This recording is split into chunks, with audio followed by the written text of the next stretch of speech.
کہ سلف صالحین وہ جب بھی نماز ادا کرتے، نماز سے پہلے بھی وہ قرآن پڑھ رہے ہوتے تھے، نماز کے بعد بھی قرآن پڑھ رہے ہوتے تھے۔ بڑی سوچ آتی ہے انسان کو، یہ کیسے ممکن ہے کہ انسان پہلے بھی قرآن پڑھ رہا ہو اور نماز کے بعد بھی وہ قرآن پڑھ رہا ہو؟ یہ تو بڑا اوکھا کام ہے کہ بندہ اٹھے، قرآن پکڑے، بیٹھ کر کھول لے، اپنی نشانی کو تلاش کرے، یہ تو بڑا اوکھا کام ہے، کیسے کرتے ہوں گے وہ؟ تو پھر مسئلہ بڑی آسانی سے حل ہوا، جب بڑے آرام سے ہر نماز کے بعد جیب سے فون نکل آتے ہیں، ایسے ہی قرآن بھی نکل آیا کرتا۔ بس ہمارے ہاں ترجیحات بدل گئی ہیں، ہماری پریورٹی لسٹ بدل گئی ہے، ہم نے اپنے اصول بدل لیے ہیں۔ پھر اسی قرآن کا لیتے ہوئے تیسری بات میں یہ کہنا چاہوں گا کہ دشمن اپنی چال میں بڑے اچھے سے کامیاب ہو گیا، جہاں اس نے مولوی اور مدرسے کو، دنیا اور دین کو الگ الگ کر کے دو حصوں میں تقسیم کر کے دو راہیں مقرر کر دی کہ تم ادھر رہو گے، یہ داڑھی والے دہشت گرد بنیں گے، یہ داڑھی والے دھماکے کرنے والے بنیں گے، اور جو یہ لوگ ہیں جو داڑیاں بھی کٹوائیں، جو پینٹوں کو اپنی ٹخنوں کے نیچے رول کر کے رکھیں، جو خواتین کے ساتھ بدکاریاں سر عام کرتے ہوئے نظر آئیں، جن کو جدت اور مادیت سے محبت ہو، جو وسائل کی دنیا میں رہنے والے ہوں، ان کا اس روحانی دنیا سے کوئی تعلق نہیں، ہاں یہی لوگ زیادہ بہتر ہیں، یہی لوگ زیادہ اچھے ہیں، ان لوگوں کی طرف چلا گیا۔ اور دوسری طرف جب مدرسے کو الگ کر دیا تو یہ بات میرا بھائی ذہن کے اندر رکھنا، دشمن اپنی چال کے اندر بہت جلدی کامیاب ہوا جب اس نے ہمارے گھروں کے اندر سے مسجدوں کو ختم کر دیا۔ گھروں کے اندر مسجدیں کیسی ہوتی ہیں؟ اللہ کے رسول صلی اللہ علیہ وسلم فرماتے ہیں لا تجعلوا بیوتکم قبورا، اپنے گھروں کو قبرستان نہ بناؤ۔ جس گھر کے اندر قرآن کی تلاوت نہیں کی جاتی وہ گھر قبرستان کی طرح ہے۔ کائنات کے اندر اللہ رب العالمین نے قرآن جیسی عظیم کتاب کوئی اور نازل نہیں فرمائی۔ اس قرآن کو ایک طرف رکھو، دنیا کے 210 ملک ہیں، ان 210 ملکوں کے اندر مسلمانوں کے ملک الگ کیجئے اور پھر دکھائیے کہ مسلمانوں کا کوئی ایک گھر جو ٹی وی لاؤنج سے پاک ہو، جو پاک ہے اس پر اللہ کی خاص رحمت ہے۔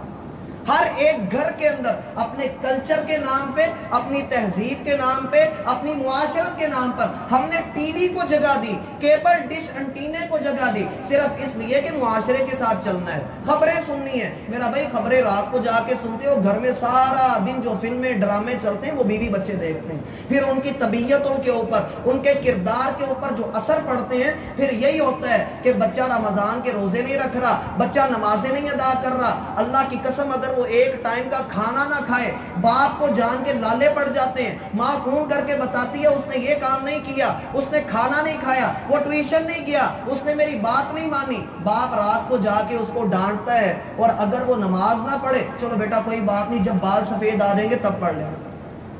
اور جب بچہ جوان ہو جاتا ہے تب بھی والدین کی نظر میں وہ بچہ ہی رہتا ہے، 25 سال کے جوان ہوتے ہیں اور وہ فجر کے وقت اٹھ نہیں رہے ہیں، ماں باپ پھر بھی کہہ رہے ہیں ابھی بچہ ہے سویا رہنے دو، شیطان کھڑا ہو کر پیشاب کرتا رہتا ہے کان کے اندر، اور کسی کو کوئی فکر نہیں ہوتی ہے۔ اصل دشمن اپنی چال میں کامیاب ہوا ہے۔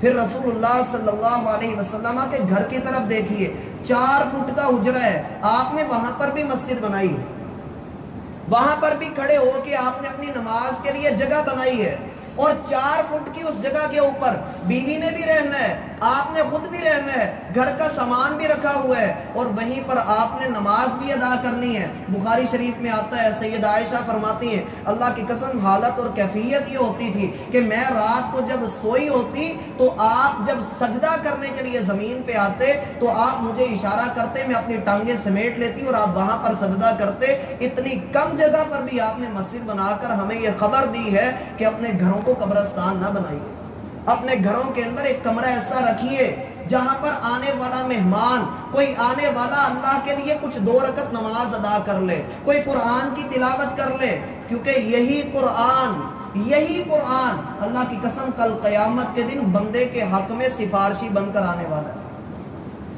اور اللہ کے رسول صلی اللہ علیہ وسلم نے مزید ارشاد فرمایا ہے لا حسد الا فی اثنتین، اگر کسی پر رشک کرنا ہے، کسی کو دیکھ کر کہنا ہے نا کہ کاش میں بھی ایسا ہوتا، تو دو بندوں کے بارے میں ایسا کہنا اور کسی کے بارے میں ایسا نہ کہنا۔ لیکن جب ترجیحات بدلتی ہیں، مجھے کوئی تاجر نظر آتا ہے تو میں اس کو دیکھ کر کہتا ہوں کہ ہائے کاش میرے پاس اس طرح کا مال ہوتا، ہائے کا لولا اوتی مثل ما اوتی قارون۔